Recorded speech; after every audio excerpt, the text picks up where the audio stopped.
Hi, Tom. Hi, Nance. How are you? Oops, hold on.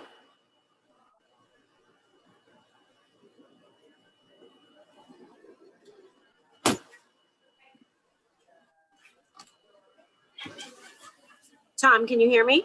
Yes, I can. Loud and clear.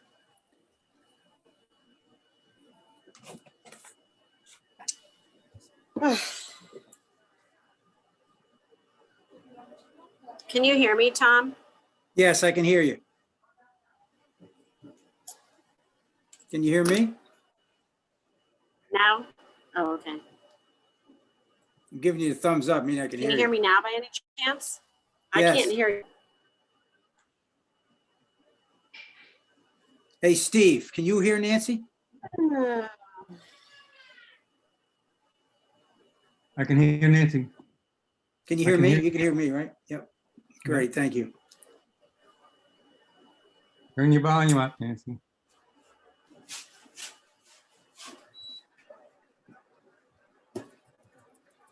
Can you say something now, Tom? Sorry. Yeah, I see your name and Jordan. Yeah, we're both here. Okay, so I think that there was just like I think I'm set now. Okay, Okay. there's nobody in the waiting room right now.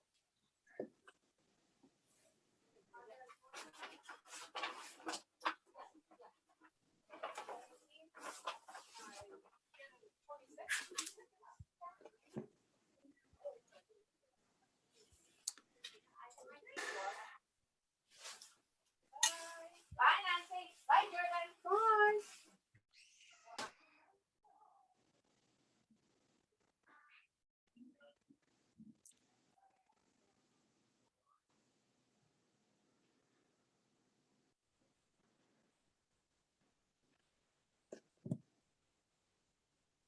Here comes Becca.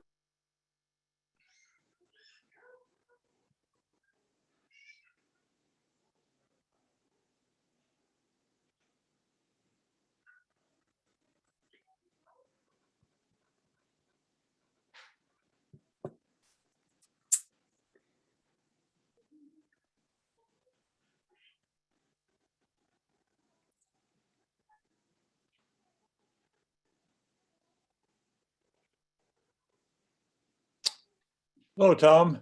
Hey, John, how are you? Good, thank you. Good to hear your voice.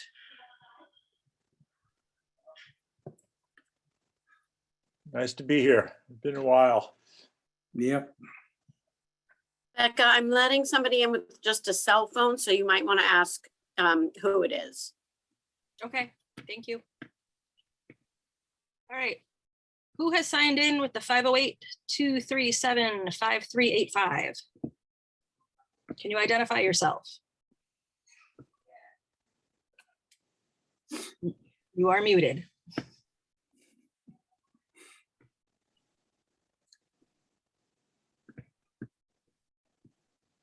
Okay.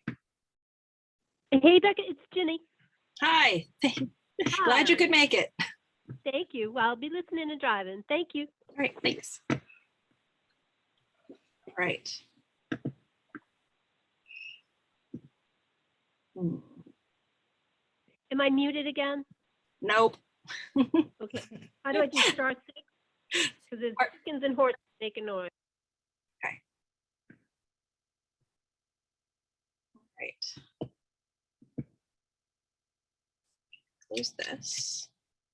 Hi, Steve. I see you in the corner now. How you doing, John? You're in the corner for me too. You're right. How'd your eye surgery go? Well, I've got both eyes done now, and I'm totally confused as to what glasses I should be wearing and if I should be wearing, and what do we do next? But basically, it's a step in the right direction. I have a month before I get to see get another prescription.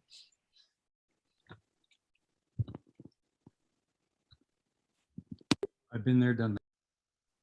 Okay. Well, it's interesting for reading. I don't wear any glasses, so I'm not wearing anything now. through the death and resurrection of his Son, Jesus Christ, not counting our trespasses, Someone, it's not muted yet. sending his Holy All right. Spirit, Lord, his So love, we have 3 members of the Shellfish board so far. trusted by Christ to his church. Let's see. You're being Zoom blasted Becca, where are you? by somebody. You feel like you're off in the Vatican or something. Yeah, I'm not actually sure where. It's a fun background, though. It is. It's intriguing. They got a lot of comfy chairs. I don't know.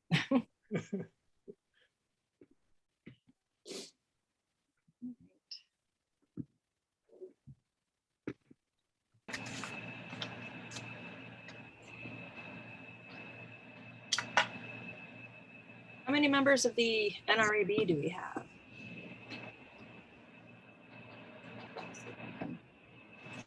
Get to my.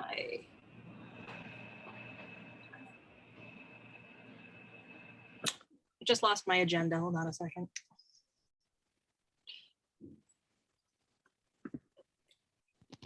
Damien's coming on, so then I think you'll have quorum. Wonderful. All right.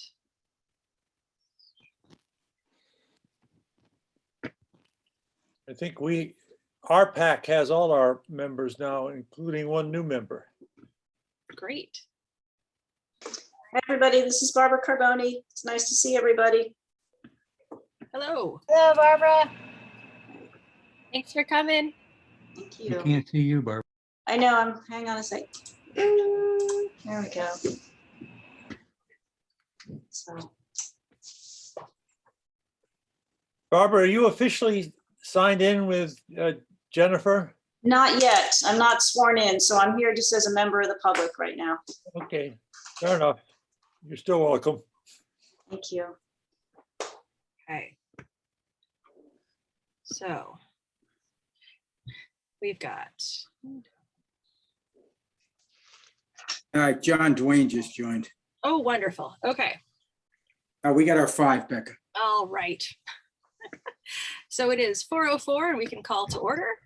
And the first thing is that I'm designating alternate Damien Parkington as a voting member of today's meeting.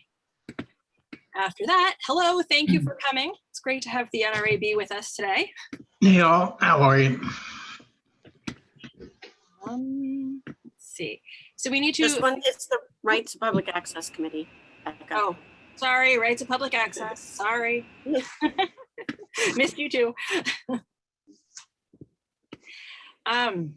So the first thing on our agenda is a quick review and approval of our minutes from June 21st and July 9th. Has everybody had a chance to look at those? Do you have any comments about them? Bring them up over here.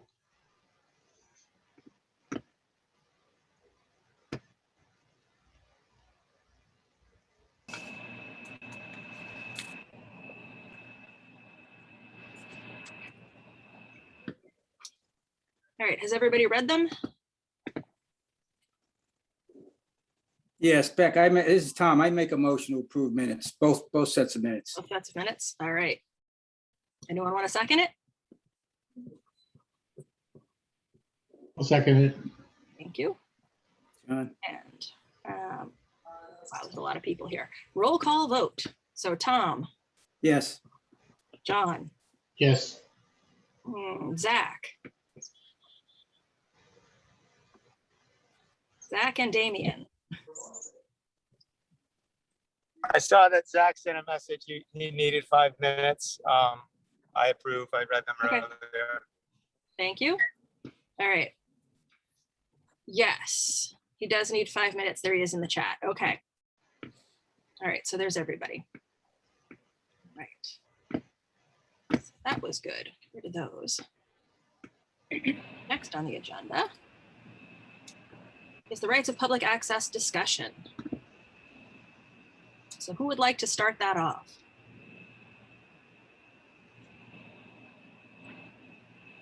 You I- muted, Melissa. Sorry, go ahead.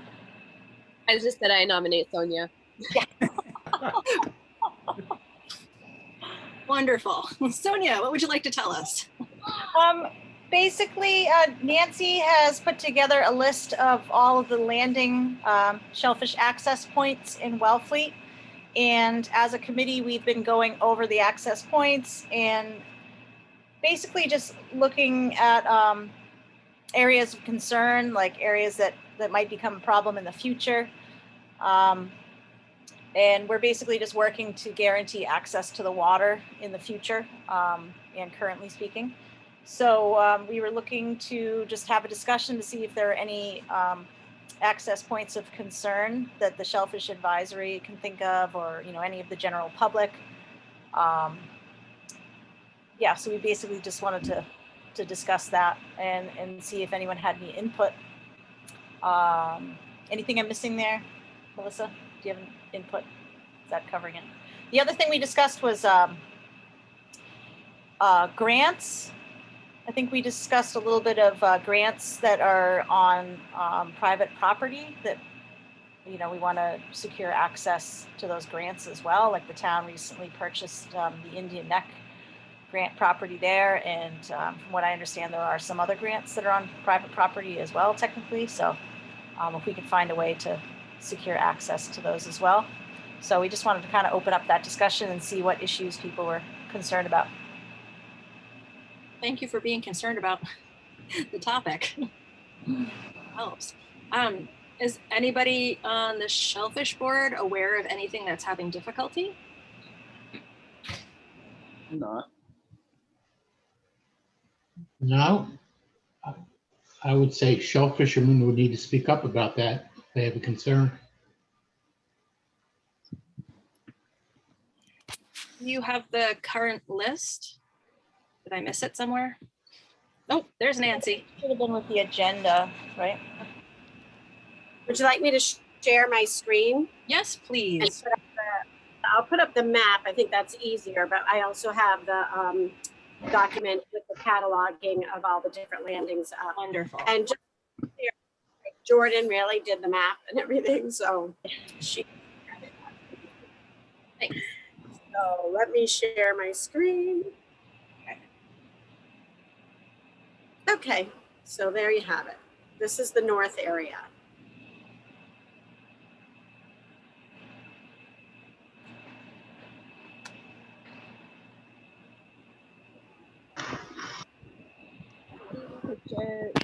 The areas that we were focused on.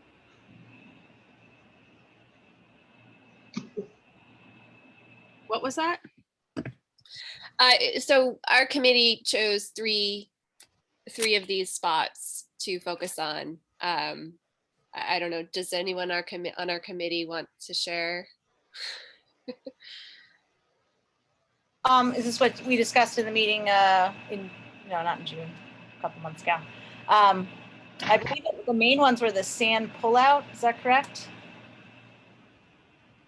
And I think we were talking about northwest corner Lieutenant, the boathouse, which we're currently working on. We're working towards securing that as an official town landing, hopefully, if we can work that out. Let's see, what were the other main ones? Fox Island. Fox Island, right? Omaha Road, which we're working towards as well, just securing access there, because currently Omaha Road is a private road.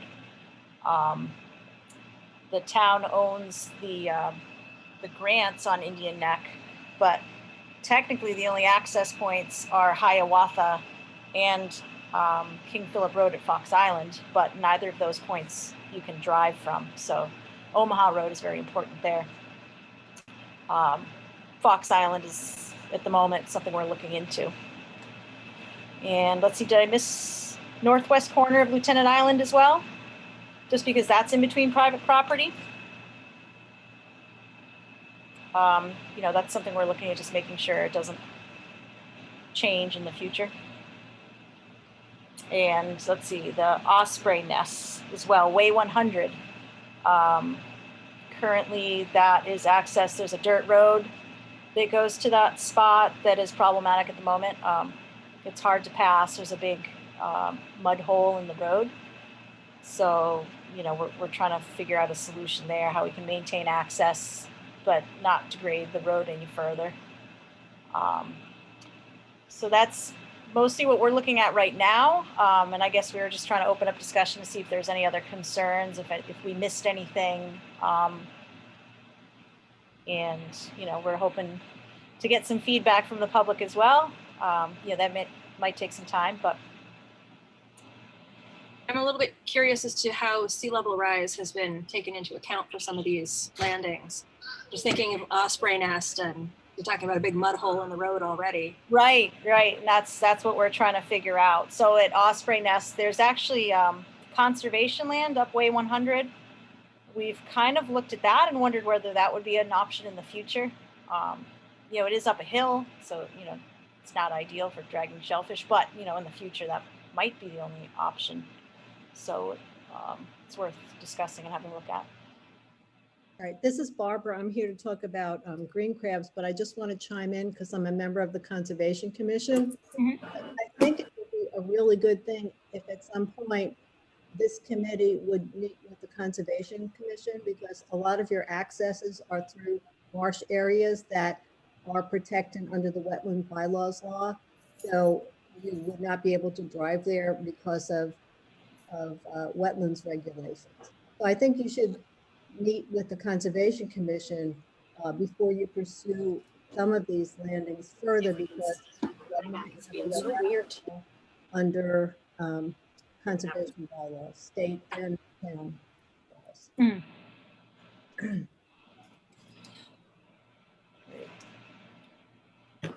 Yeah, thank you, Barbara. That's a good point. I'm sure in the future we'll be planning a joint meeting, especially with places like Fox Island, which, like I said, at the moment, we're just kind of looking into and asking questions, but we haven't gone any further than that.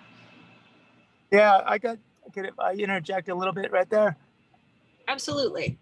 I think the last time the Conservation Commission had brought, they were looking for recommendation on some of the stuff.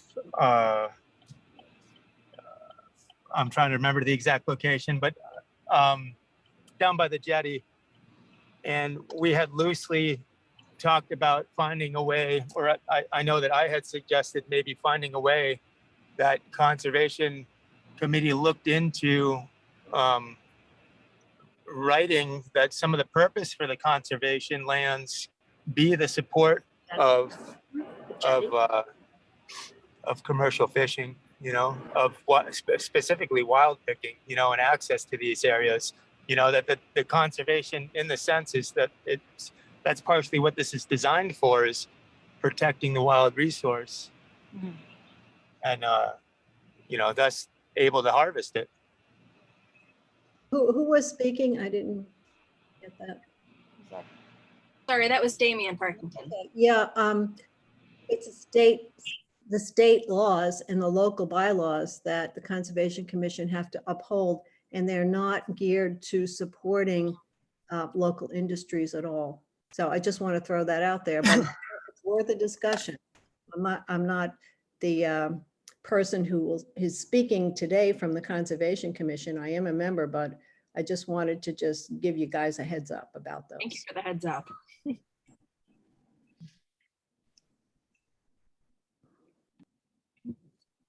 Certainly looks like there are a lot of access points on that map.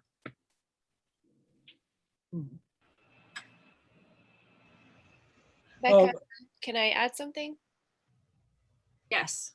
I think one of the important things to remember is that not all of these places have places to park. So although it looks pretty heavily available to access Chipman's Cove, there's only a few spots around the area that you can actually have multiple cars.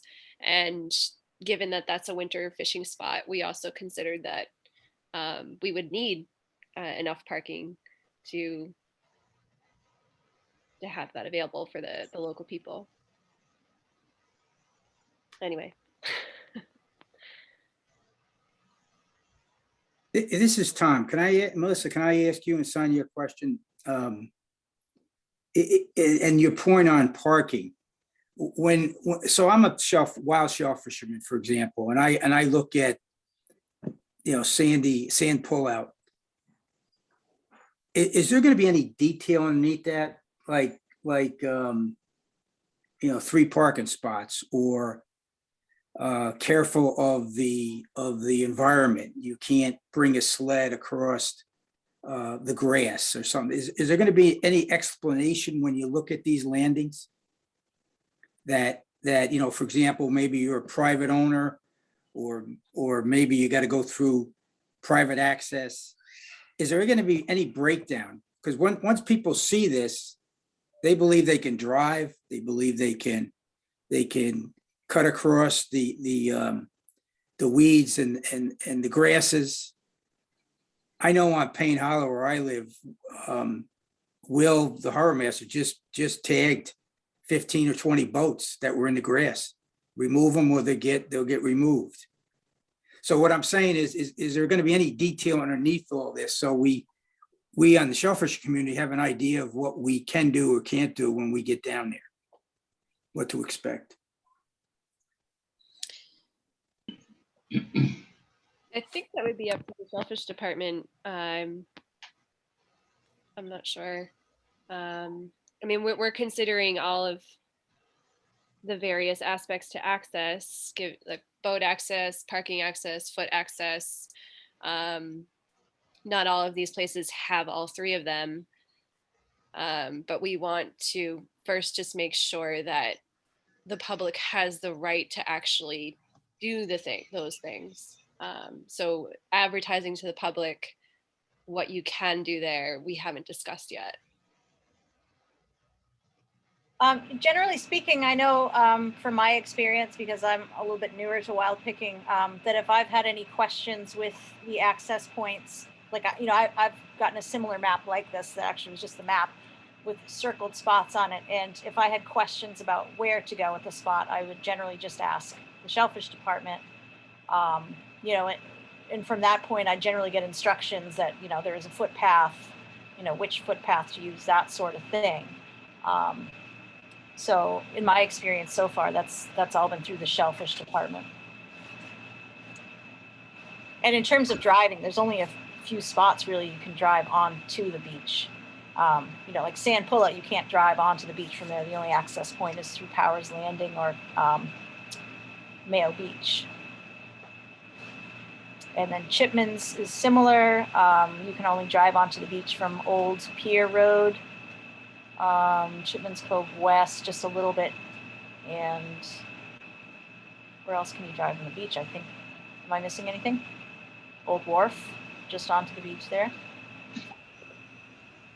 All right, Sonia, I mean, I'm okay. I mean, as long as if there's a place to go to get information, that I guess that's sufficient. Okay. Yeah. So then effectively that's just the shellfish department, right? Inquiring. Yeah, but what Tom is suggesting is that it would be useful to have some sort of almost a catalog. Okay. You don't have to go into great details, but sand pullout, you'd have to say there's a few places to park. Up high, you have to walk down the hill. Okay. So kind of just like a detailed description of each of the spots and how to use them. Yeah. Posterity. Yeah, that makes sense. This is actually there's another. While we're talking about sand pullout, there's another issue that's one of the sites I like to raise, because I'm afraid someone's going to build a house on it someday. It's a lovely spot looking out over the harbor, and then you've got a long area from Powers Landing over to Fisherman's Landing where there's no access. Yep. This is Barbara. I have a suggestion, because sometimes we have to park in places to do like dolphin rescues or mola rescues. And we have these little signs to put on our car so that people know we're legitimate. So if someone's a commercial shellfisherman is parking somewhere, maybe they could have one of those magnet things to put on their truck or something to put in their windshield to let people know that they're not just parking there to be obnoxious, but that this is important and they have the right to access. So just having something in their windshield saying, you know, shellfishermen at work or something like that. Okay. So kind of like a piece of paper or something. I'm just struggling to hear a little bit. Just something in the car. Yeah, just something, a laminated thing that they can put in their windshield, which we have for IFAL rescues and for mobile rescues and sea turtle rescues, so that people know that we're parking there legitimately and our cars don't get towed. Okay. Thank you, Barb.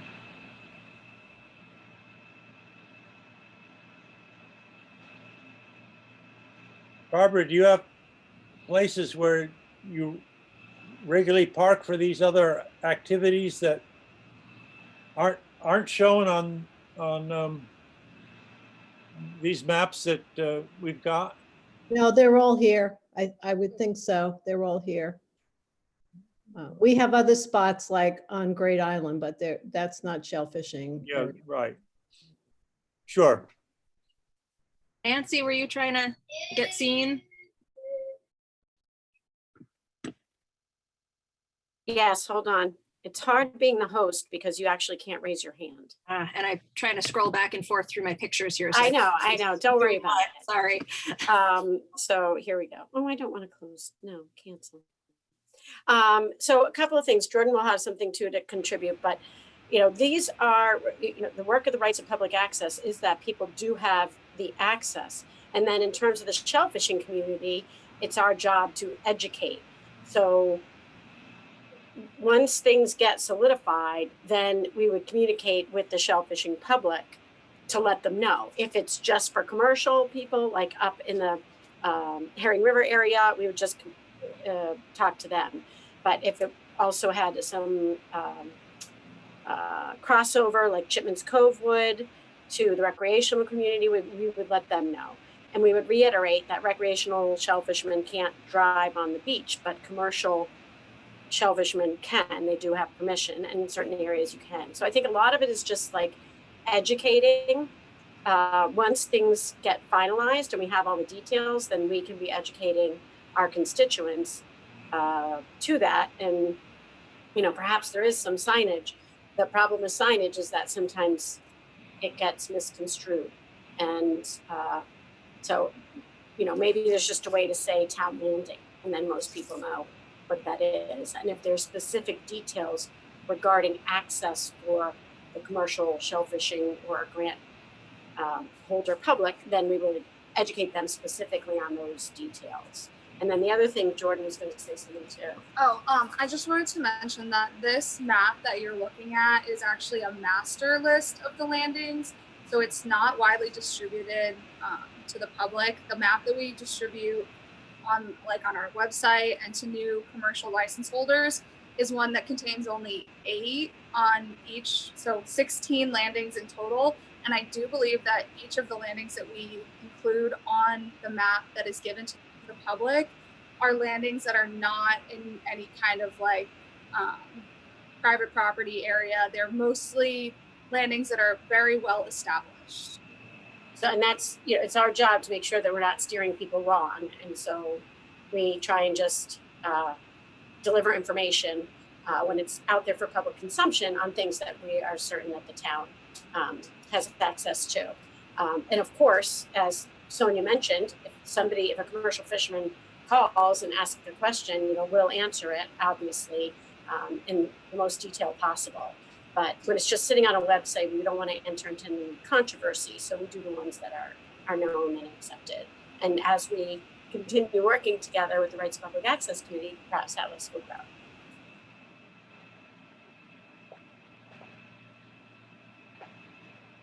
So are these places that people could park and take a walk? Could you drive out to Old Pier and there's a parking spot and you can walk? Is that how Yes. this? Okay. I mean, people, bass fishermen use the sand pullout all the time. Kayakers use the sand pullout. So yeah, these I mean, a lot of these spots are used recreationally as well, right? Powers Landing, yeah, big sand pullout, as you were saying. even Fisherman's Landing, places like that, right? That's always a good question. Is like, how can I just take a walk on the beach? Where can I park? Yeah. Not specific to shellfishermen. Yeah. Just a kind of random thought here, but Old Pier Road, I did notice a couple times this winter that people did just park blocking access to the beach. I don't know if that's something that, I suppose I haven't really seen it that often, but I did one day have to go and track people down on the beach so that they can move their car out of the way so I can go to work. So I don't know if that's worth signage or something there, because, you know, if you're going to park, don't block the turnaround. I think there is signage there that says don't block the turnaround, actually. And there's no parking signs down there. So it's just so just education. And you can always call us and we'll come around. And oh, I took care of it. That's helpful. I'm sure you did. It's not going to waste a minute.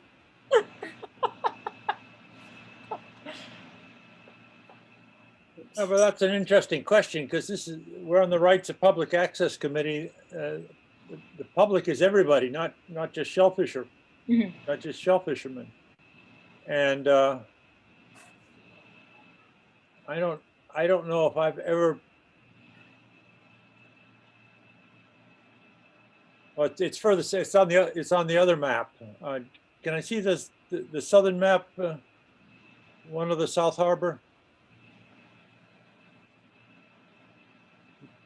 You talk about there's an interesting walk if you start out at split rail fence and walk along Lobie Bay. And that's a nice walk, but it's crossing people's shorefronts. And so there's a question of, can you do that in a way that doesn't create any negative response?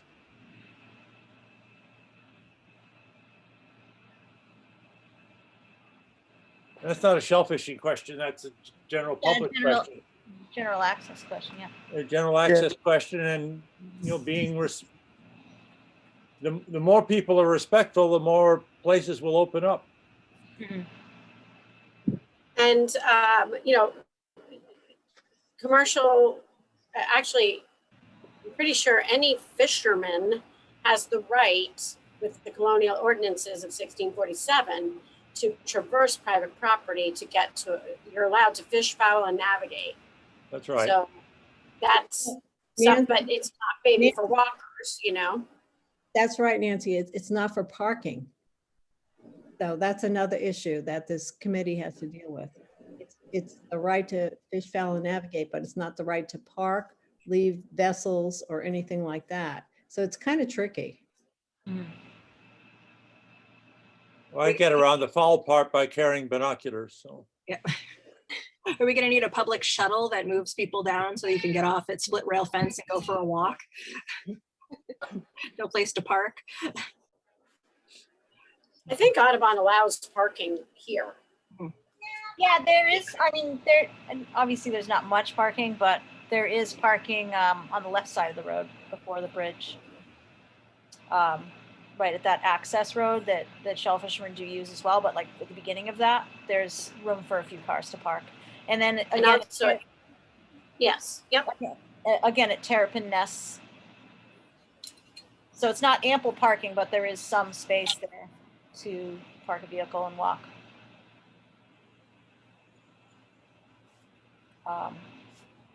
Meadow Avenue now as well, right? Audubon is currently working on putting some parking spaces in place in that corner as well, just for general access. Just sorry. So it sounds like we want to consider not only shellfishing access, but also recreational access, beachgoers, local homeowners, the entire public, which is what our committee seems to be securing the right to do. But not like what was said, not all of these spots really are going to be for the entire public. And there's no way to necessarily restrict access just for shellfishermen, but maybe something for a committee to think about would be perhaps thinking about making town landings at places where the entire general public should have secure access, and then maybe all the other spots just shouldn't be town landings. I don't know. This is a broader conversation we can have, but making something a town landing could be a good way to advertise to the public and formalize the access that we have. Like maybe different, I'm looking at the map, so I'm thinking like maybe different color coding or something, like fisherman priority for certain color and walking priority for certain other color, or like Yeah, a good example of that would be on Indian Neck. Currently, there's a lot of problems with public access through Omaha Road. So the shell fishermen have permission to use the road from the homeowners association. But obviously the public wants to use the road as well and park, for recreational purposes. And there's not a lot of space to park there. And it's right along the marsh, and that's creating a lot of issues. The Fox Island side does have a little bit more parking, but you start to think, like, is there a way to like share those access points? It's, in some way, like maybe a couple of them are public and one is for shell fishermen or something like that. I don't know what the solution would be, but that way, that people do have access and they don't feel like they're preferred. Or probably not an access thing, but maybe like a town parking spot. Yeah. Tiny little parking spot. And then it could say like, you can park up the street here and walk down. Or maybe just instructions on where to park. I mean, I know Omaha Road is becoming problematic. I think from what I saw, there's signs put up and they were vandalized. Obviously people are frustrated and they want to be able to get to the beach. But it is a private road, and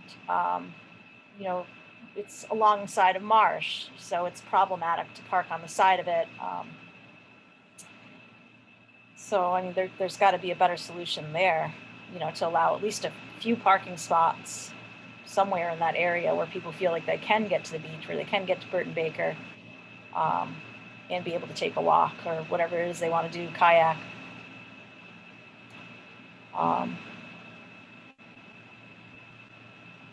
Yeah, so I think that. Yeah, if I can chime in on that. Yep. There is a big town parking lot on Indian Neck at the far end. It's the same beach that people would get to by going down Omaha Road, and there's plenty of parking there. At Fox Island, right? I don't know if it's called. It's the far end. It's the near end, the end of Indian Neck. That's near. Yeah. There's quite a bit of parking there. So I didn't know it was being called Fox Island, which is a different location as far as I understand. But right, and that's for the breakpoint. The point is that Omaha Road is, it's not just that it's private, it's also that the owners pay to maintain it, pay to plow it all winter. So we put resources into it, and there's really no space for parking. People are welcome to walk down it. Lots of people in the neighborhood now are bringing little beach wagons and hauling their kids and boards and stuff. People are welcome to drive down it and unload equipment and then leave.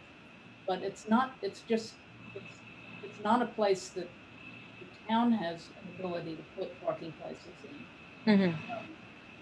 It's not a town-owned road, and we get no town services. So.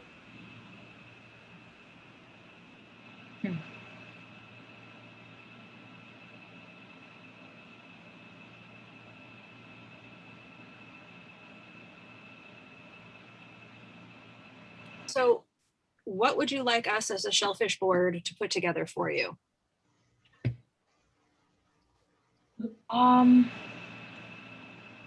Let's see. Yeah, I mean, basically we were just trying to open the discussion to see if there's any points of concern. I think there's a few things we discussed that are worth looking into.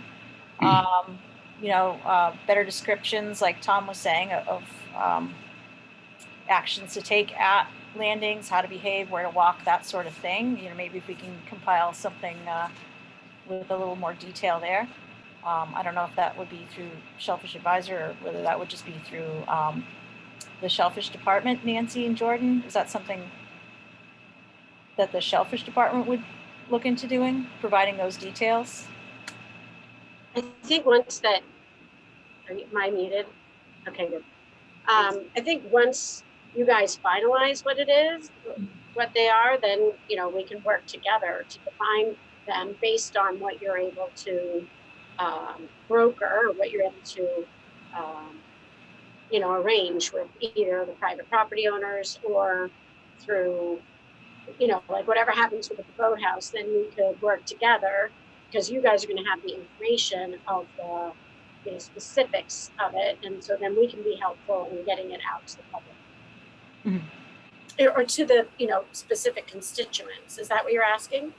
Yeah, right. Because there's obviously more of those spots that are open to commercial shell fishermen, and you know, versus recreational, and there's some of those spots, you know, that are, if recreational users are using them, maybe there's also details as well, like right, the sand pullout.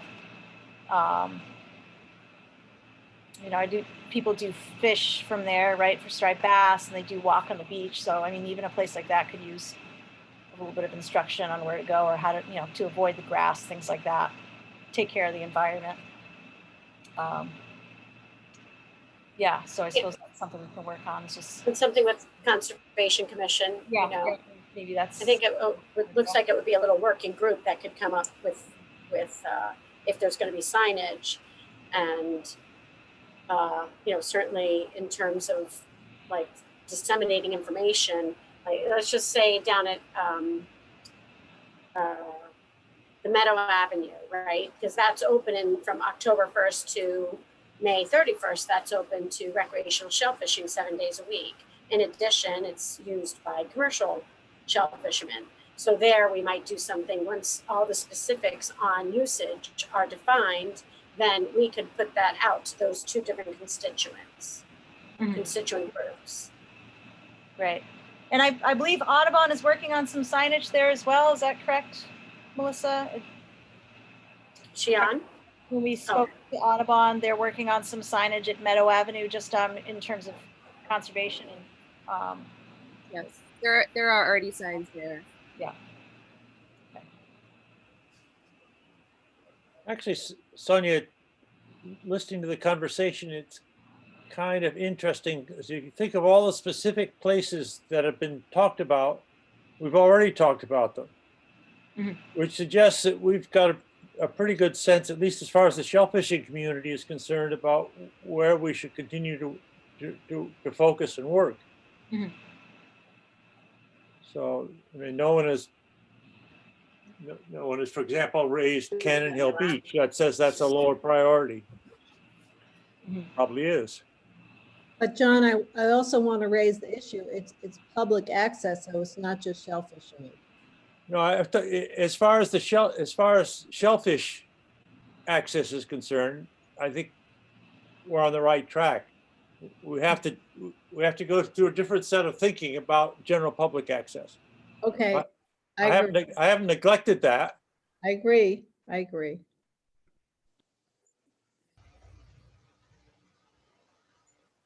Maybe we need to speak with the harbor master about general public access as well. Might be a good question where people are trying to throw in kayaks or sailboats or something.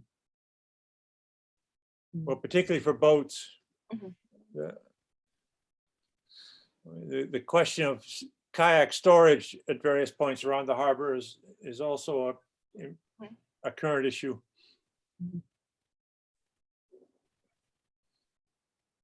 Right. It's not just an issue of access, it's an issue of where you can leave your stuff.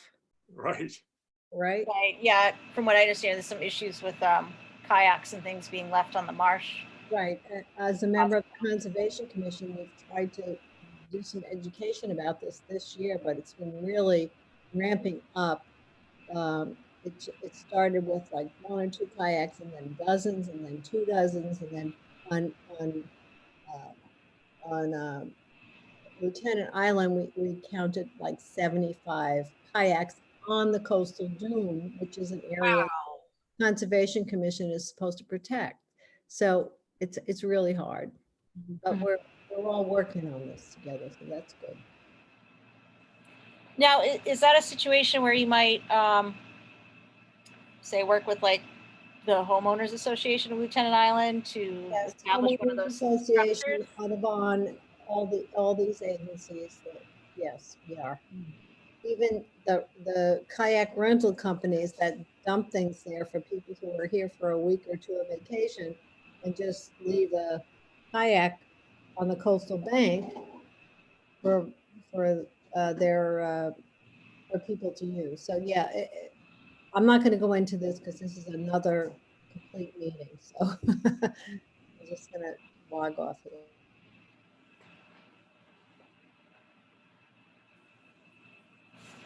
Oh, Becca? Sorry, I'm muted. I'm trying to get to my agenda.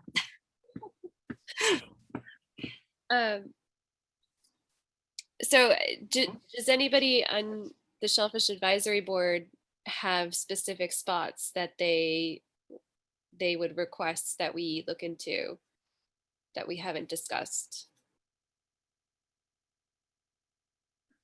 I am trying to scroll through to look and see if anyone's got their hand up, but if you've got anything, please just jump in. Whoop, who was that? Hey, Becca, Yes, Tom. this is Tom. Melissa, to answer your question, from Payne Hollow standpoint, there's no issue with shell fishermen. Low tide, there's maybe 1, 2, 3 guys. That's about it. They got sufficient parking, et cetera, and they're fine. But when it comes to high tide and boating, it's Route 6 going to Pete Town at when it's raining. It is, there's times I can't get out of my driveway. So it would be nice that, and if you look down here, there's 30 to 40 kayaks. I approve many of them because they're my neighbors on my property, and the guy next door, he approves many of them on his property. But I think Barbara mentioned, we all of a sudden get people that rent them just drop off boats, drop off sailboats. They're right in the grass, and it upsets those type of people. It doesn't accept the shell fishermen because they're there low tide. But if it was, hey, we got 6 parking spots, et cetera, et cetera. I mean, I can't get my mail delivered on the weekend. I can't, during the 4th of July, I couldn't get my mail delivered because people in front of the spots, the mailbox, et cetera. I can't get out of my driveway. That's the issues I think you guys have more than a shellfishing community issue. Because low tide is just a shellfisherman. High tide, it seems like it's everybody else. And there's a ton of boats out there, and there's a ton of visitors, and they're not shellfishing because we only could do the Indian Neck and during the summer. So I think it's everybody else. Tom, I have to agree with you. It's a really big issue. And yeah, Barbara, the marsh here is getting ruined. Conservation is trying to deal with this.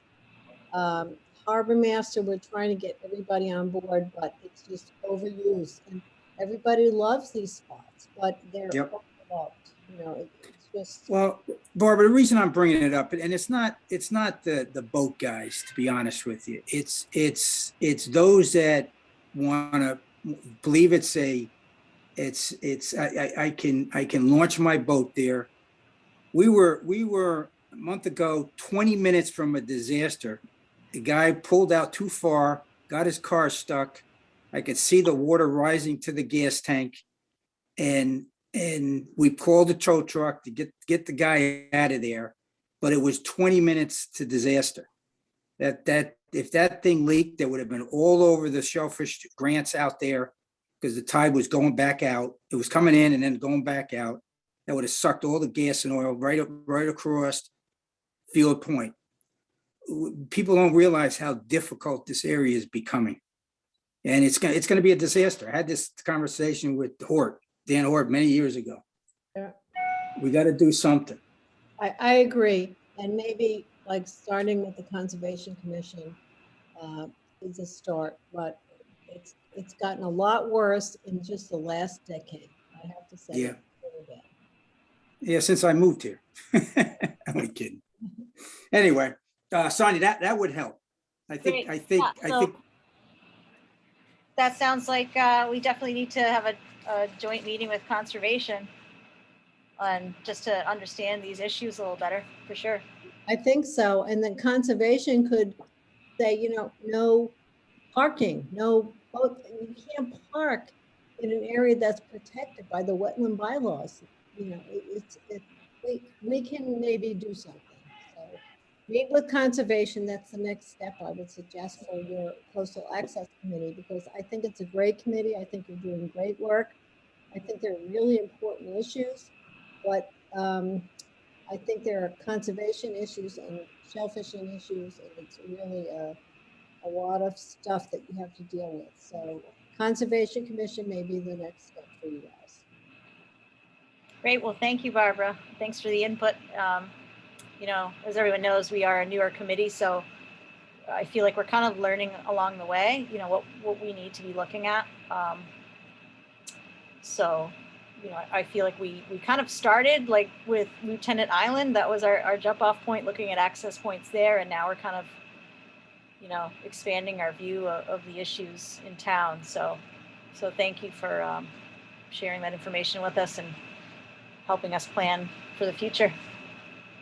I mean, I think we probably ought to put a meeting with the harbor master on our list too. Yeah, I was thinking, because that's.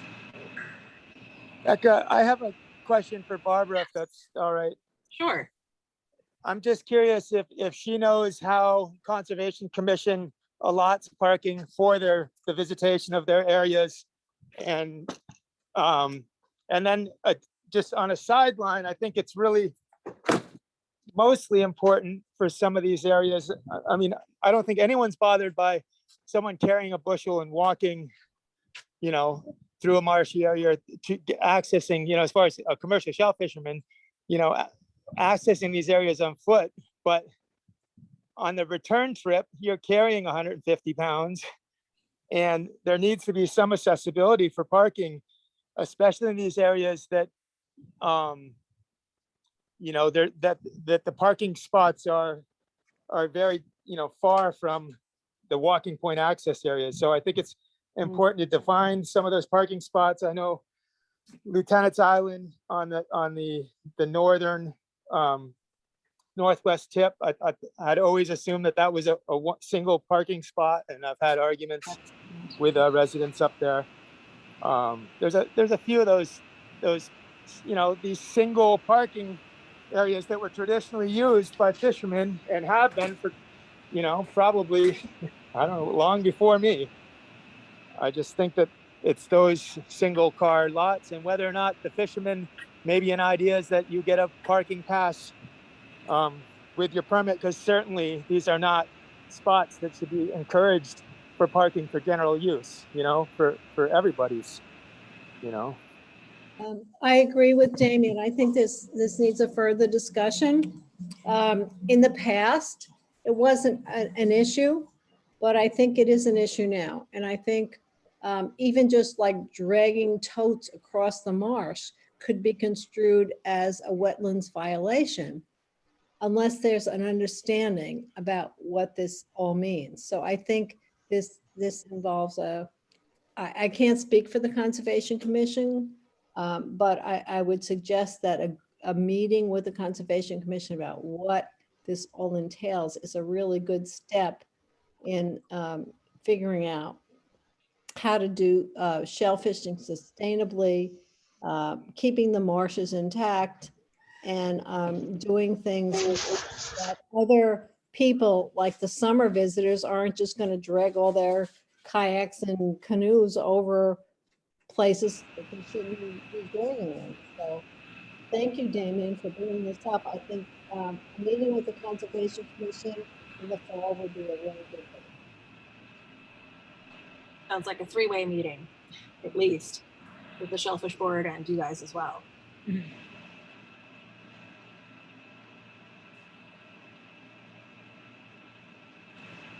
right, so do we have anything else that we want to talk to the public access group about, or have we finished? Scroll through all the pictures and see if anyone's got a hand up. Don't see anybody. Okay. So have we had, Sonia, have we had a productive enough meeting? Yes, yes, More thank you specific very from much. us? Okay. Thank you so much. Great, thank you. Look forward to working with you again at one of these joint meetings. Yes, Thank you. great, thank you. Thank you all for coming. Also, I'll just say that if I get any feedback from the crier with people identifying areas, I'll just make sure to keep both boards in the loop on anything that comes into the department. Great, yeah, thank you. I'd like it to be an ongoing discussion, right? So, Wonderful. thank you.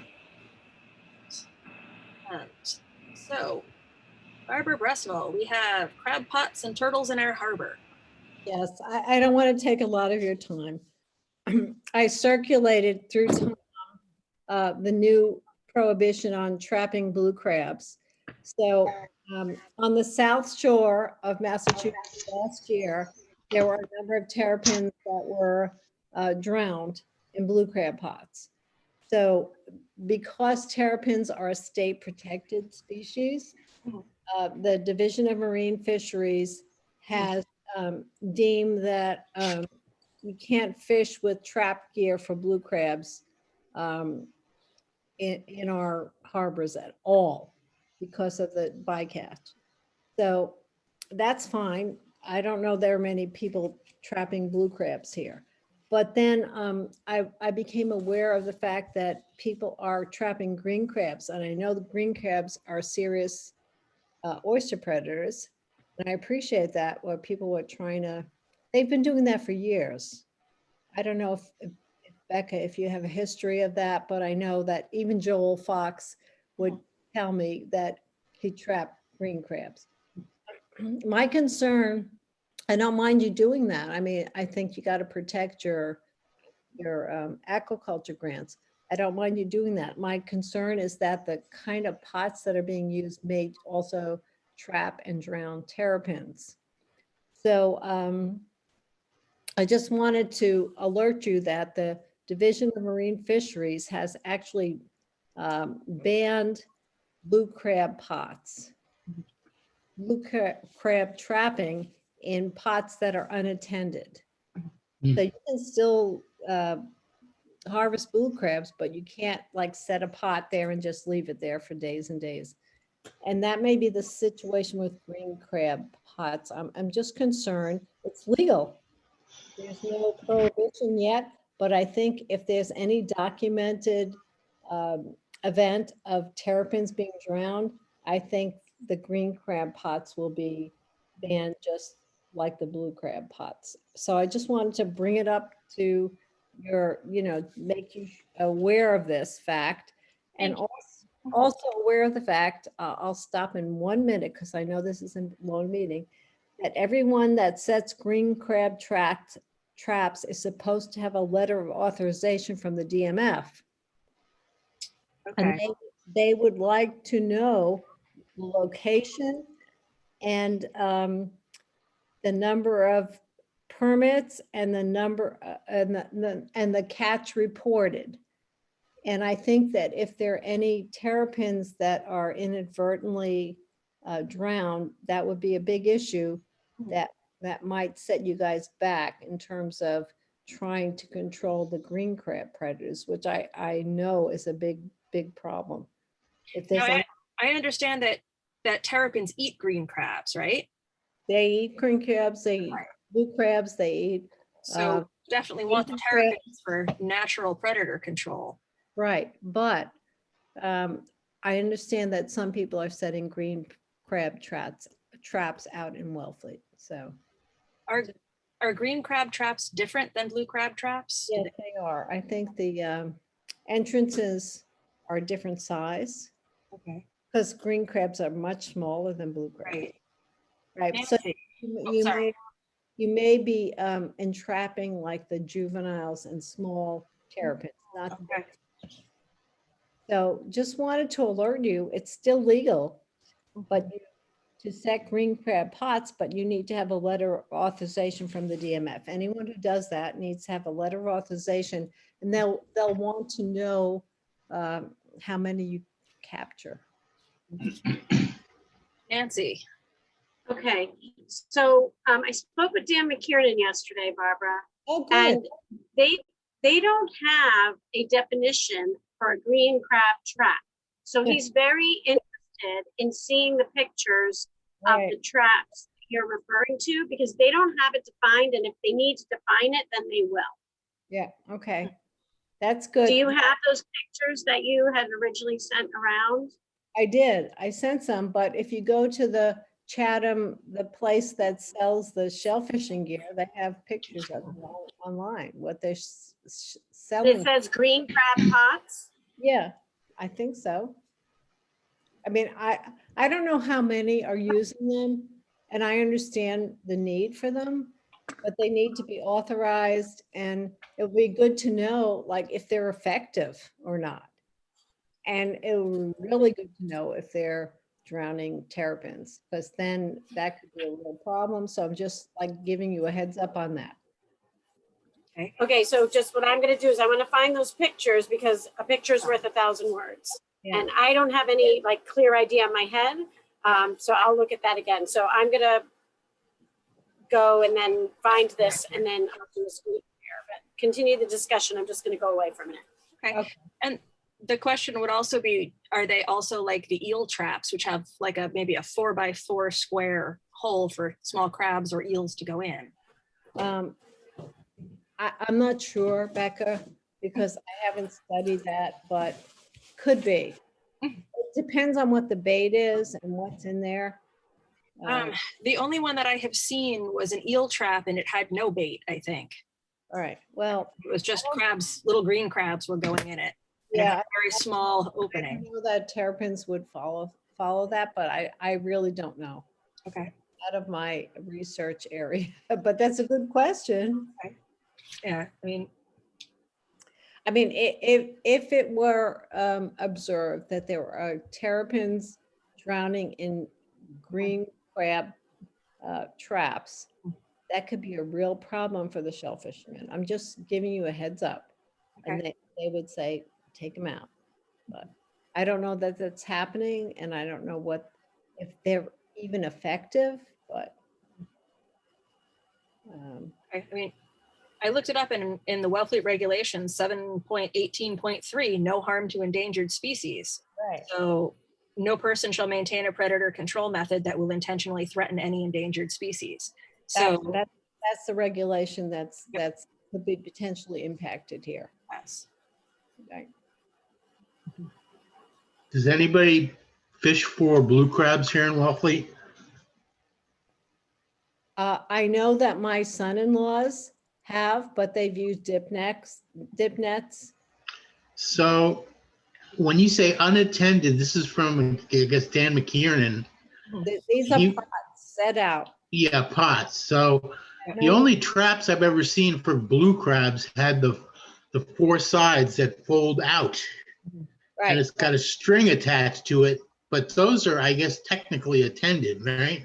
No, those are, so they lay on the bottom with the bait in them, right. and you come back, and then you pull on the string, and it pulls the sides up, and you get whatever's inside the trap. Right, yeah. But nothing's going to drown in there because they can just walk out, right? No, because you're pulling up. I see. Oh, what I'm saying is a turtle could go in there, and he could actually be in there when you brought the trap up, but you could just let it go. Those are okay if they're open and you pull them up. Yeah, those are fine. Okay. Those are fine. Because I don't know, it's been years, but I don't even know if people do use them up here. Well, I just wanted to alert the shellfishing community that they do have serious problems with green crabs, which are invasive, and they're really having an impact. But predator control issues can also impact state threatened species. You know how to save. So that's all. Thank you for bringing that to our attention. Okay. We'll keep an eye on that. All right. Hey, Becca, maybe we ask Nancy to in a positive way, put it in the Shellfish Crier and just get it out there. Yeah. So, Yes. you know, everybody I knows. have found the pictures, so stand by just 1 second. Okay. I gotta just get them. Okay. Nancy, we're just talking about maybe in a positive way, you could put it in the Crier as a reminder. Yes, to the I can team. hear everything. I just, you wouldn't. Oh, okay. Yeah, I can hear everything. Sorry. Let me just, I'm in the middle. Let me just try this quick, okay?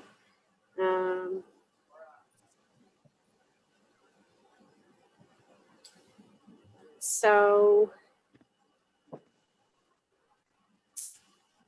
such a pain. Bear with me. Okay. Screen share, Zoom. Okay. See, can you see now that there's Not yet. Oh, there it is. So this is a little hard. Okay, so there's the top, right? And this is what Barbara sent me and Bob Prescott.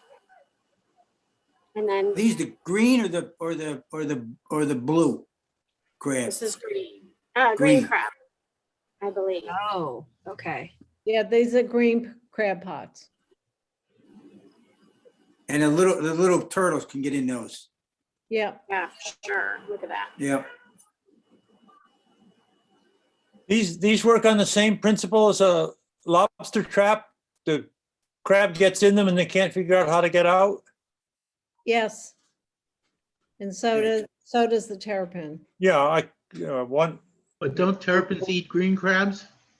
They could, and they eat blue crabs, and they eat oysters, they eat a lot of stuff.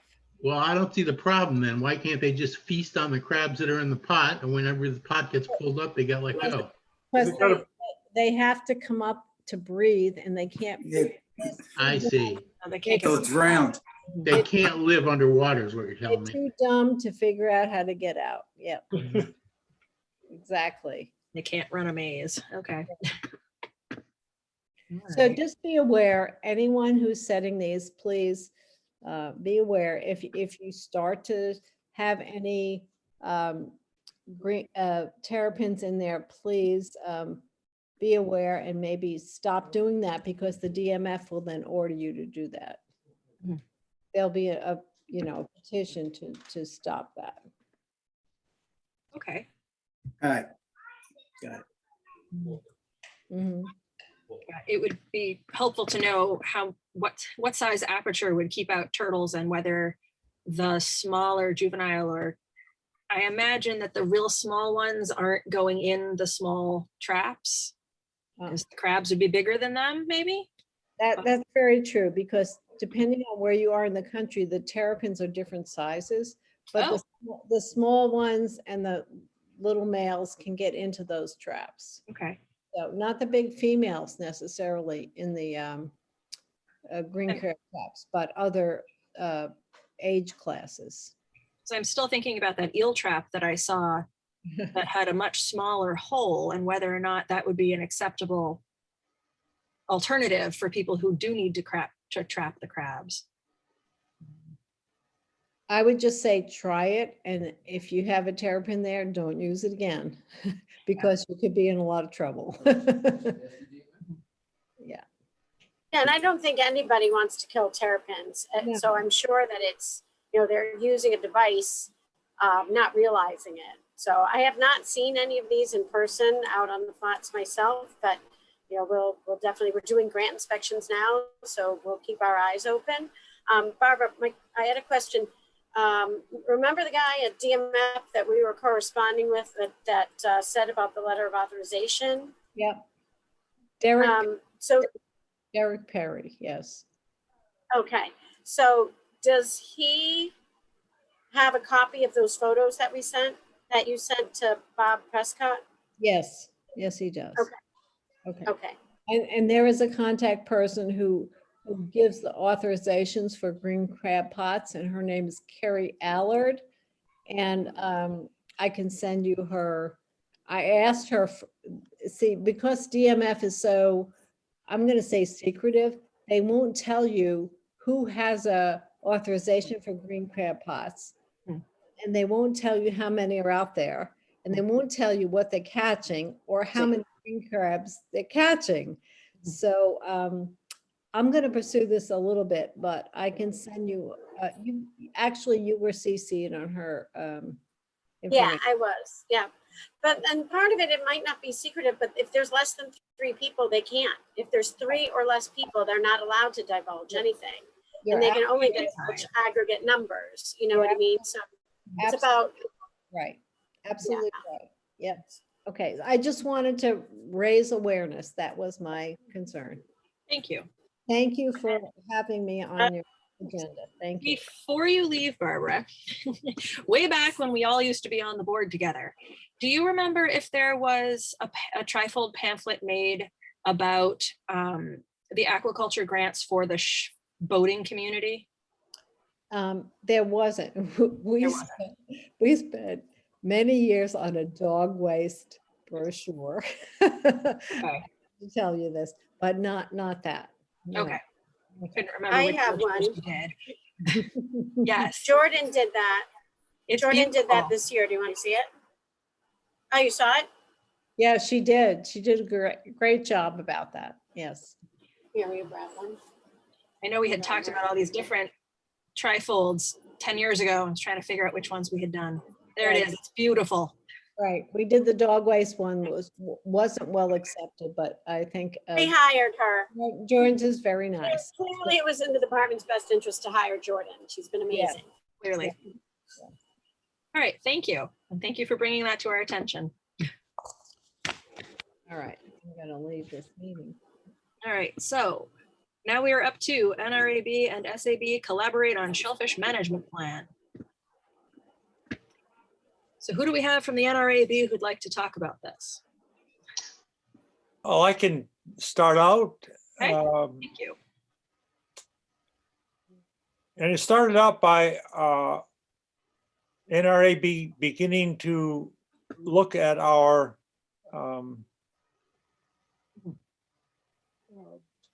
charter, which was developed in 1987 and has not been renewed since or considered since. One of the points of interest was that this charter never mentions the word ponds. We 10 years ago, we did a ponds management plan nonetheless. So begin to think it should be updated. And the first two, there are 3 items. The last one is just talking about natural resources in general. The first one is the creation of a harbor management plan. We've done 3 of them now. And the second one is starts out by saying the continuous review and updating of the shellfish management plan. Now this is under the NRAB charter, not the Shellfish Advisory Board charter. Interesting. Yeah, and that may have been what was necessary back in 1987, but it's not now. So I feel a little embarrassed that we're still walking around with this. That being said, the next thought I had, and we talked about this briefly at the last NRAB meeting, is that in none of our plans, none of our 3 harbor management plans, have we talked about the effect that the shellfishing has on the harbor. Shellfishing, if you stop to think about it, is a major impact on the harbor. One we all support. I'm not saying it's bad. I'm just saying it's there, and we ought to do something about it. We ought to consider it. There are a lot of benefits. The shellfish take a lot of nitrogen out of the harbor, for example. So I guess for the Shellfish Advisory Board, I would ask 2 things. One is, are you planning to do a shellfish management plan? And second, if you do, I would love to see a chapter in there which talks about the impact of shellfish on the harbor, as shellfish are a natural and farmed part of the harbor. We ought to know what effect it has. So first question is, are you planning a shellfish management plan? And second, can we work together at least on that chapter that I suggested? Because I think it could be very interesting and might end up leading in some different directions. I think working together on that chapter is a great idea. And if memory serves, we were talking about doing this back in the spring, the management plan, or was that last spring? Remember, Yeah, Tom? and Yeah. as a senior member on the board, I guess I'm a little embarrassed that I don't really remember when do we have a shellfish management plan and when did we do it? We do. I was looking at it, but it's a couple of years old. Nancy? Yep. Hold Where on. is it? Where is it? I'm going to show you. Hold on. She's got it. She's got it. Jim. So we started to redo it in 2017. There we Oh, go. wait, where'd it go? Where'd it go? Here it is. Hold on. So the one that I have on file is from 2007. And then together we were talking about doing it in 2017, and some initial work was started, but there were just so many, the meetings were long. We even had a couple of meetings that were just dedicated to rewriting the management plan. But ultimately it just kind of got bogged down and it never went anywhere.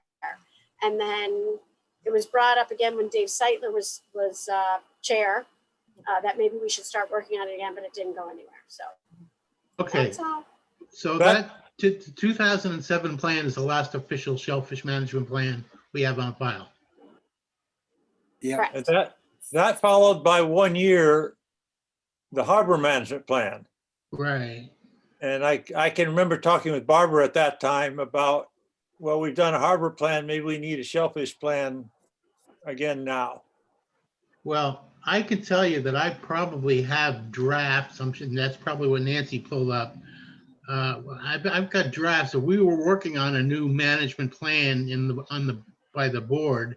I probably have a draft document. I'm thinking Barbara may have been a big part of putting that together too. So I'll look in my past documents and see when the 2017 or 2016 maybe, and see if I can't I have one from January 22nd, 2018. That's a draft, And, plan. It's a draft plan from 2018. Did I say that? It was Yeah. called the 2017 Shellfish Management Draft. And I believe that Barbara contributed a climate change paragraph or two, or section. Let's just call it section. Okay, so if you have that document as a Word doc or whatever it is, if you wanted to send it to the board so we can look at it, it would be just a good idea to have a place to start, and then we can discuss this further, I guess, at another meeting. I also have, if it's helpful, Go ahead, Nancy. You talking? I also have from my constable training, the Division of Marine Fisheries circulated a shellfish resource management plan outline, and I can forward that along as well if it's helpful. But you might just want to decide to continue with updating in the same sections as you have now, but I'll forward that along in case that's of interest to anyone. Okay. Because if we do one, then it does get filed with the DMF, and they appreciate that. And it used to entitle you to request funds for propagation, I think way back in the day. Oh. But that we don't really have those allocated funds anymore, so it doesn't matter. But if it ever happened again, it'd be great to have it on file with them. Right. Okay. Tom. Yeah, I was just gonna say, I have a document somewhere where we did a lot of scribbling and jotting things down, John, and I know it was Barbara and then Dave, and it just, you know, with all the issues we had going, we just put it aside. And then COVID happened, yeah. And then COVID happened, and et cetera, et cetera. So, John, I'll be happy to dig in this with you. And yeah, just take a look at it, refresh it, you know, see where we stalled and what some things, you know. And I don't know if it's okay, I guess under the board could vote on this, if we could just send it to NRAB for them to take a look at it too, and just as a working draft, you know?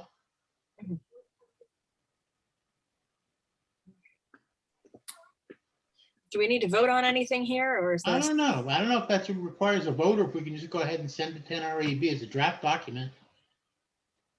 Yeah, I don't think we need to vote. Let's just see what Nancy has to No, send. unless there's and let's any, take a look at it. yeah, unless there's any objections, Becca.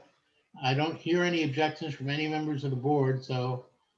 Anyone the have an best thing to do objection? would be send it to NRAB too. Helen has her hand up. Oh, sorry, Damien. So glad that you're coordinating with NRAB because the last time it happened, years ago, not the more recent drafting efforts, the NRAB, the people on it then, did quite a lot of drafting without even looking at the shellfish management plan. And sort of they came in once and barely took anything that was said. So this is great. But the other thing I wanted to highlight for you is we have hanging in limbo, but very much needing to happen, the local comprehensive plan and the shellfish segment in the local comprehensive plan. Take a look at the existing one, both groups, NRAB and Shellfish Committee. And if it gets rolling again, be sure to have them include whatever is in the harbor management plan and the shellfish management plan. Because if the three of them aren't coordinated, it sets up a contradictory situation that can be seen as inadequate or not professional enough for dealing with state agencies. You're asking for money. Thank you. Thank you. All right, who's next? I just wanted, I mean, the point I started out with, I wanted to be clear. NRAB would be glad to look at a draft of the shellfish management plan and make comments back, as long as this is not seen as an approval process. The Shellfish Advisory Board reports to the Select Board, and the Select Board are the ones that make the final approval of the plan. Right. No, So we're just sharing. it's a collegial relationship, not a leader and follower relationship. Right.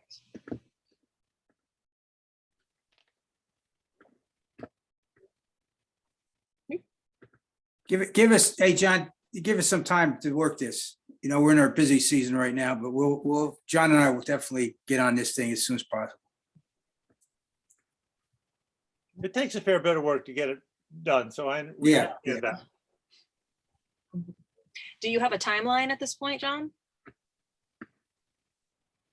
Well, if you ask me for a window size, this year, I would say my personal take is 2022. We will Okay. have a shellfish management plan. yeah, do it. Don't get stuck with an artificial calendar. Okay. You want to get the right job done. Right, but you don't need this in like 3 months or No, less no, or anything. Okay, thank you for the space. I'm just trying to stir the pot a little bit. Okay, It sounds like I have. Wonderful. Okay. All right, does anyone have any more comments on this topic? Well, I would just say that when it comes to the effects, John, I wasn't particularly sure what you were talking about when it comes to the effects of shellfishing on the harbor.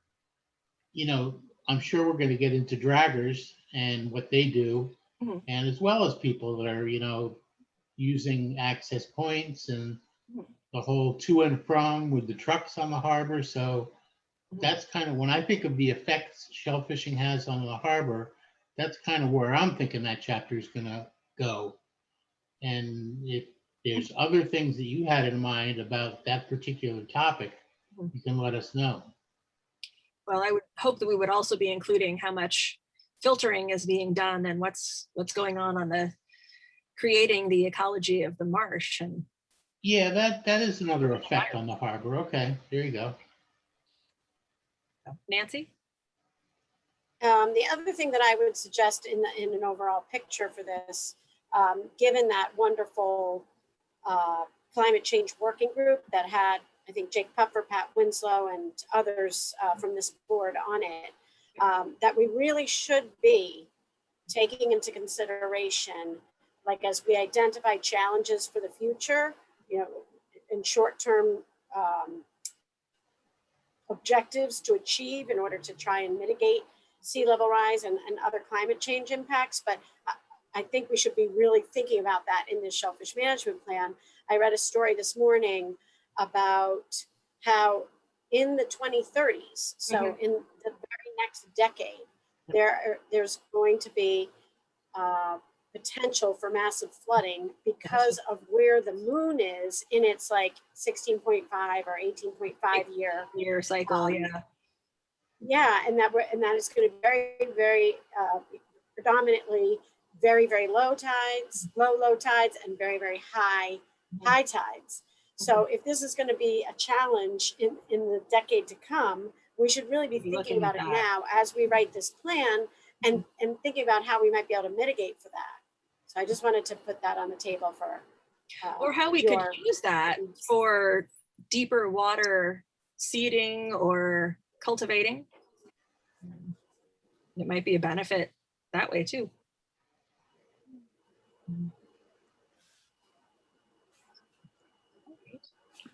Well, somebody who's an expert on what the 2030s are going to bring in terms of those high tides, not necessarily the low tides, but the high tides, you know, what do we need to prepare for?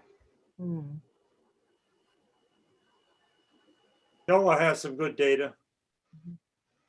Look at their and I prediction. think actually, And and Nancy is right. The NOAA data takes off in 2030. and then there is, I can forward around as well if you'd like, with the whole, is that climate change document that was prepared by that working group, which clearly identified some recommendations for moving forward. So I don't really think we need to actually reinvent the wheel. We just need to make sure that we're incorporating it in there. And then if there's some short-term things that we're able to really bite off, we should just prioritize them. Yeah, I'll send that around. Work on that about 8 years ago. Yeah. You were on that too, right, Becca? I was. Yeah, yeah. All right. Anything else on this topic?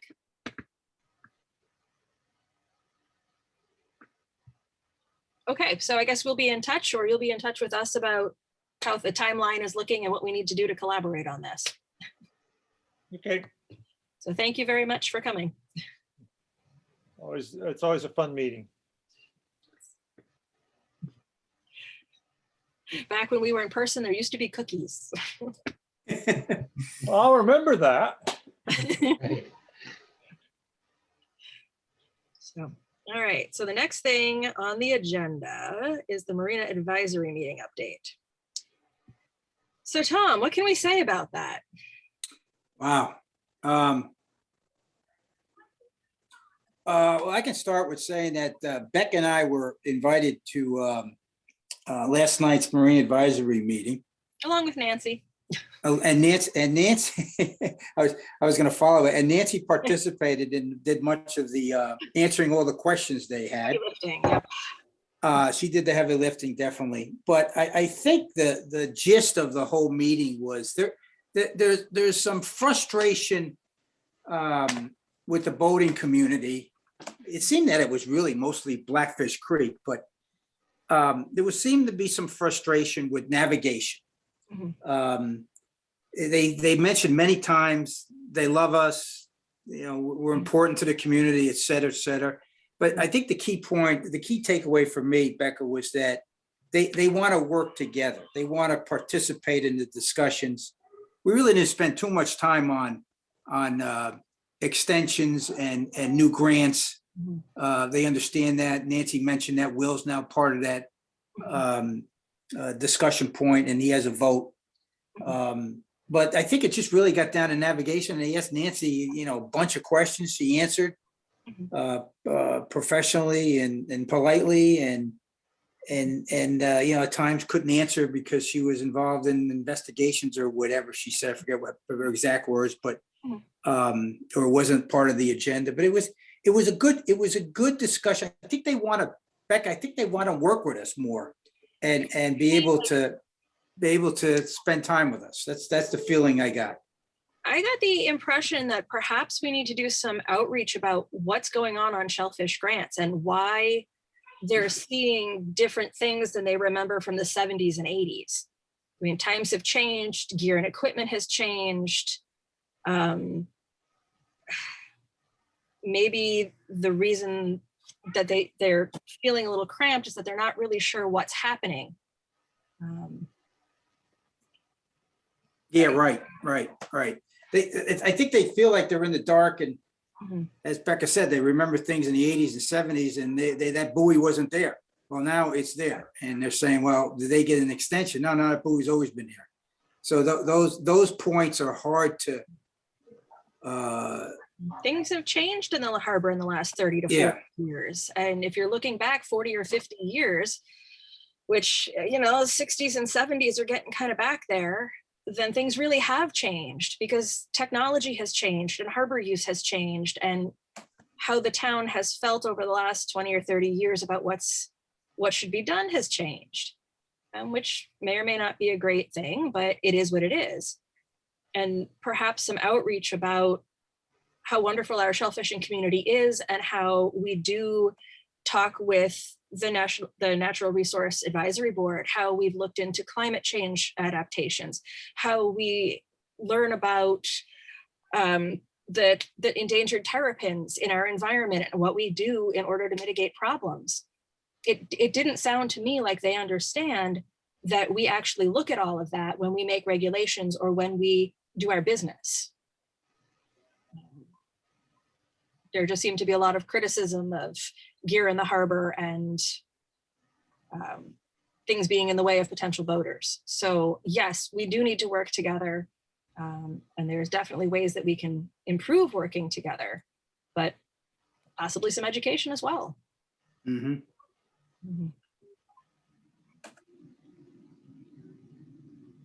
Yeah. I agree. They're good points, Becca.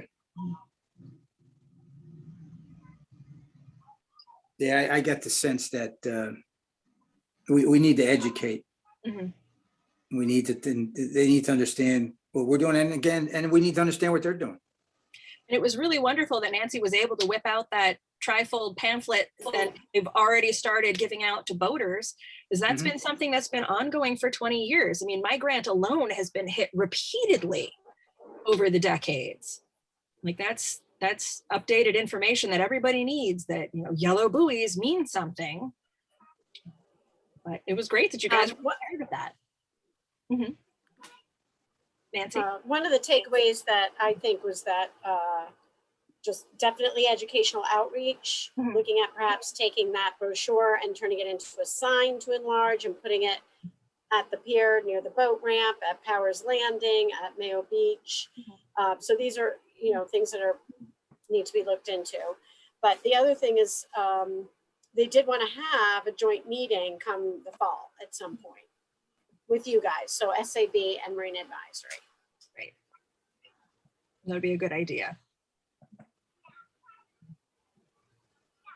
Yeah, just my 2 cents on that. I just think having joint meetings, we know what we want to try to accomplish. You know, we state it up front so we all know, you know, what are the 5 things we like, what are the 5 things we don't like, you know, that type of thing, and try to work through having healthy discussions on these points. That's a good versus things we can't resolve, like, you know, the buoy I thought was 10 feet over to the left, and now I think it's 10 feet over to the right. Well, you know, we can talk about that till the cows come home. It's just, it can't be resolved at that meeting is what I'm trying to say. Right. Things that we can work on together. I think it's important in a joint meeting. That's a very good point. And Nancy, I had meant to say, I know that printing trifolds isn't exactly cheap, but maybe making them available to the rental cottages and things as well. So I know we had talked about like having them, like when you pay your $10 fee to use the boat ramp. But Yeah, the harbor masters have them. Mhm. But I think one of the other things that we brought up was doing a mailing to all of the property taxpayers in town next year. And, you know, maybe then there's extras that, yes, that we drop off at rental cottages. Yeah, I'm just trying to Or think of like how we can hit the most number of summer visitors who are less likely to know about it. If you live in Wellfleet, you've probably figured out what the buoys are for. But if you're here for a week and you're staying at a cottage and you decide to go rent a boat, maybe, you know, maybe bathroom reading, maybe sitting on the couch because your internet doesn't work down here or something, and maybe they flip through it. Because what we have found over the last decade of putting out shellfish aquaculture signs is that people don't read them. People walk right by the sign and yell at you about the information they walked right by. I've watched them do it. So as many times as we put out signs, we're only going to get the people who stop to look at them. So the more places that we can get the information out to the population we're trying to hit, the better chances we are of having them receive the Well, we know information. we know the properties that are renting. That the town has that information because they're collecting revenue from that. And maybe we expand that with a mailing. You know, dear owner of property, please put this on your refrigerator so your renters know. Here's the 5 or 6 things you need to realize if you're going to rent a boat, kayak, blah blah blah, and you know that might be able to get to the majority of visitors. What about those Wellfleet town books that you used to pick up at the visitors booths? You know, Becca, many years ago, was it Wellfleet Chamber of Commerce? I got, if you remember, I got some blurb in there about the buoys. I wonder if I could find that. But it was just, you know, half a page. They did it for free, but next year they wanted to get paid. But maybe that's a great idea. Maybe we can do that with maybe a bigger page in color, et cetera. Just with a brief bit from that trifold. Yeah. Yeah, what the buoys mean. More information at the harbor. Absolutely.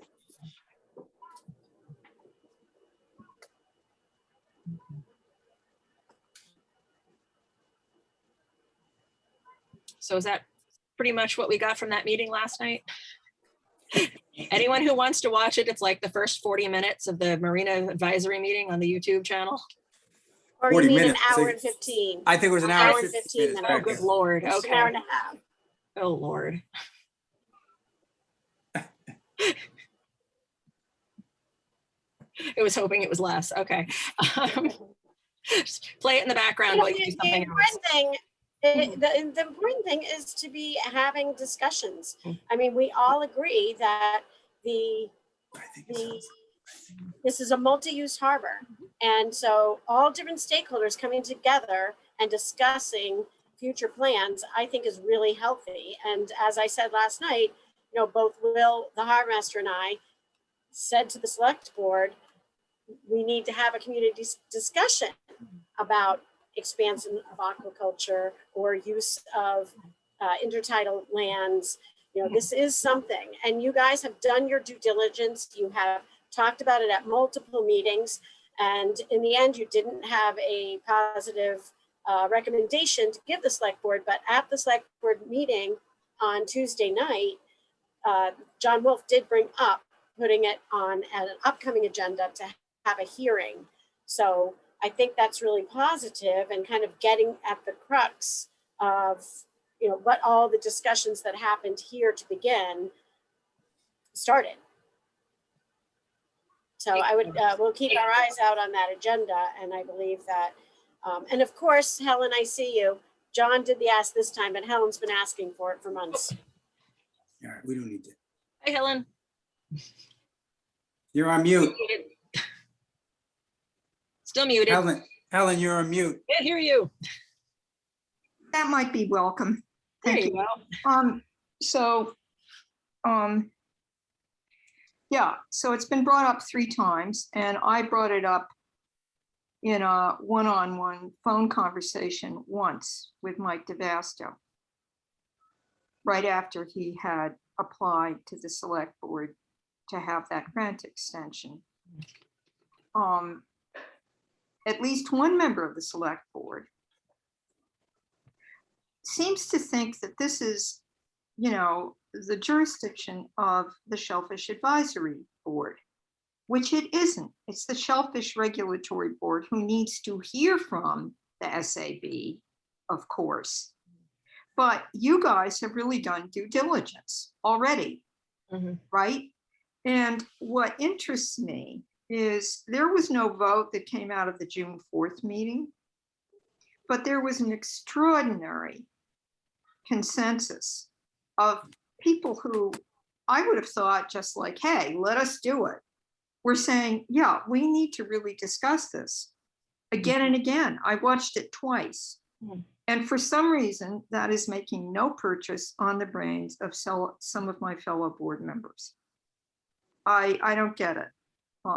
It isn't just, we have a lot of decisions to make in relation to it in, collaboration with and hearing heavily from and very much advised by the Shellfish Department.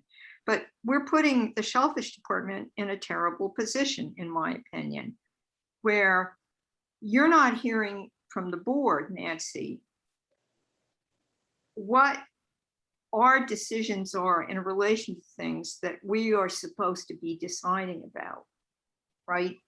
And that's just not a good situation. And it's been hanging in limbo since last spring. Thank you. Thank you for letting me vent. Nancy.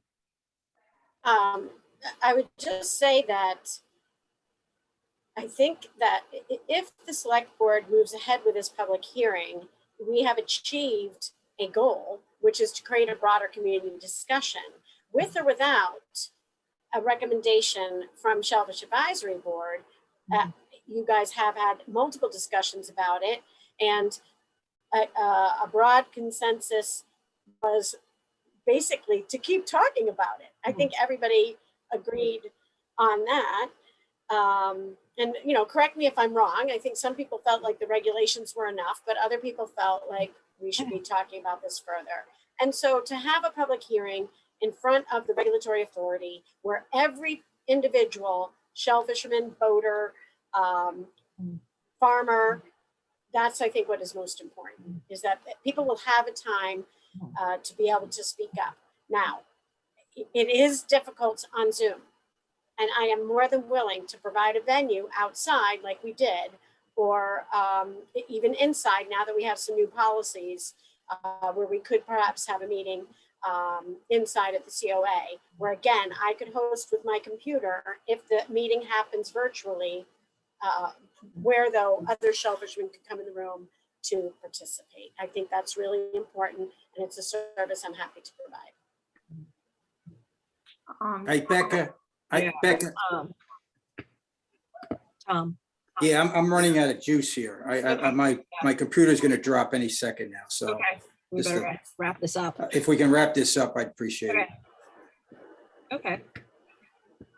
And this was our last agenda topic. So, Helen, do you have some quick? Yes, very quick. So if you guys could, I'm not saying you should, but if you had a vote and asked the select board, please have a hearing about this as a clear request, that would be really great, because you haven't done that yet, and the board's, for whatever reason, is dragging its feet. Thank you. Is that something we want to consider as a board today, or do we want to hang on to that for the next meeting because it's not actually on the agenda?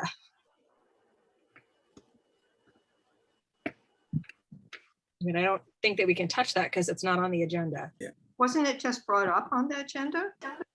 No, it's no. We're I apologize. Advisory meeting update. So yeah. I apologize. Sorry. Okay. I suppose. Yes. I'm just wondering if on the agenda was further discussion on that June 4th meeting, and whether we could discuss this under the alternate's right to vote. And I did even have another hesitant to comment on it, but after looking at some of the information that was sent to the SAB regarding prior complaints about open meeting violation and the definition of discussion. I kind of, I guess I had a little more input if that was, I forget now what the agenda was today, if that was on the agenda.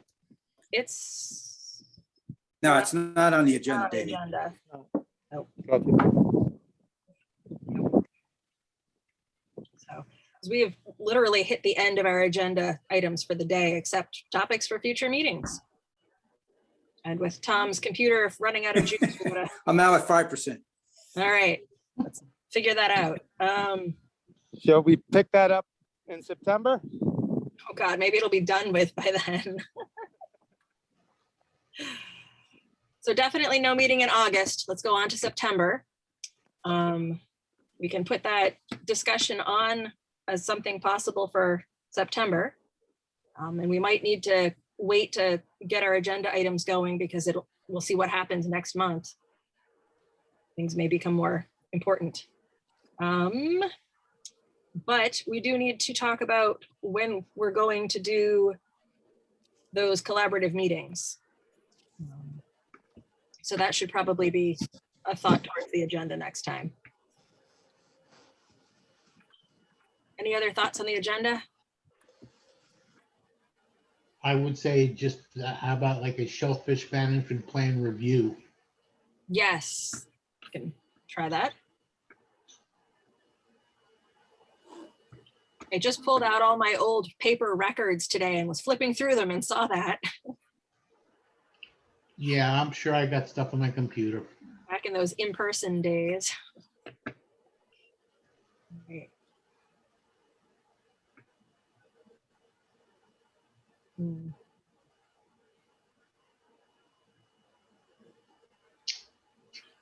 Okay, do we want to try and pick a time in September, or do we want to wait until August when things become more clear about the fall?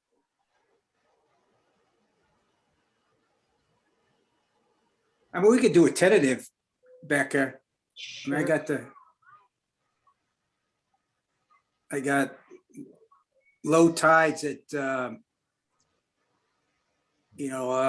let's say the 14th, the 15th. I got low tides at 12 o'clock, 1 o'clock. How big are they? Yeah. 14th is a select board meeting, so don't do that. Of September? So what is Yeah. the 14th looking like? Okay. I got 11-foot tides, 10.8-foot tides.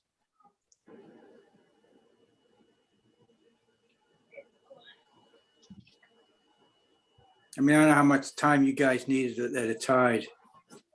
Right. The week before, you got tides 11-foot, 11.4 on Wednesday and Thursday, 8th and 9th at 7:15, 7:57 in the morning, Yeah. 7:30, 8:20 at night. I think you're looking at high tides, Tom. I got September. We're looking at what, September 9th? I'm looking at September. Am I off? I don't think so. Let's, oh geez, that's gonna be a fun month. At 116 is it's a 1.3 on Wednesday the 15th. That's Yom Kippur. It is, as long as we do it during the day.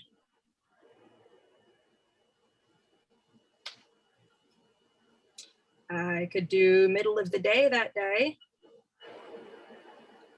Middle of the day is low tide, 116. Oh, shoot. All right. What does the 17th look like? 17th of Friday, Where's the tide? 325, 1.1. Can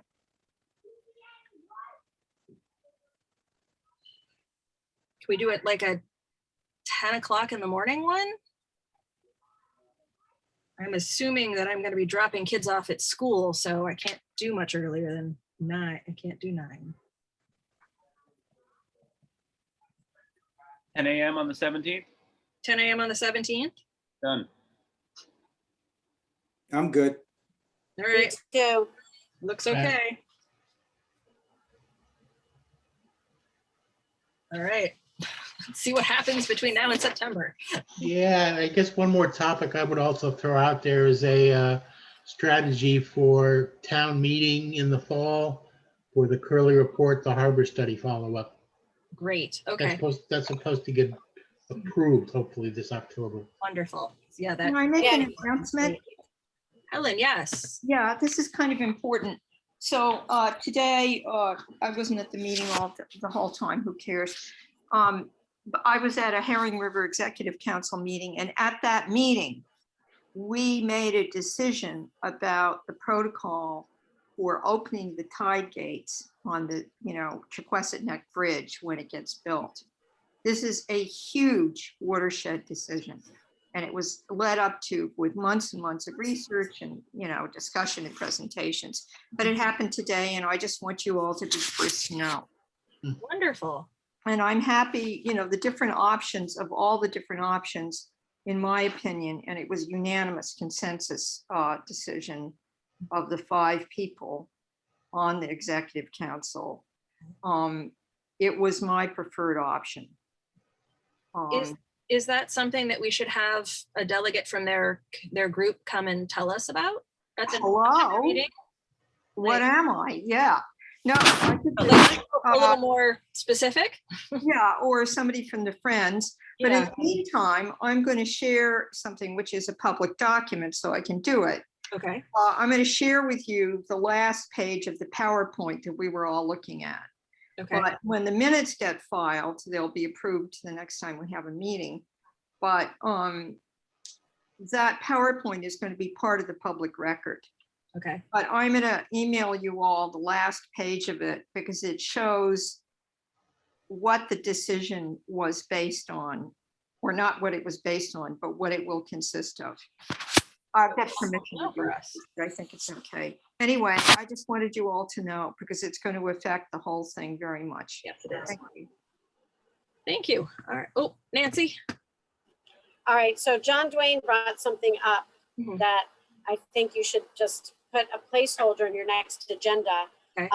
Not only for the NRAB Curly Report study, but also for any wastewater articles that come up on September, because the last I heard at the last select board meeting, and Helen might know better, it looks like they're going to push for it in September.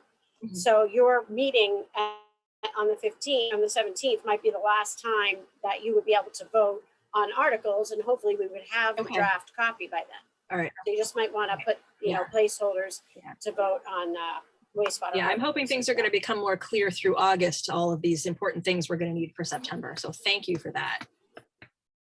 All right, anybody want to move to end this meeting? So moved. Anyone who wants to stay? All right. We'll see you all in September or sooner. Thank you. Have a good summer. You too. Goodbye.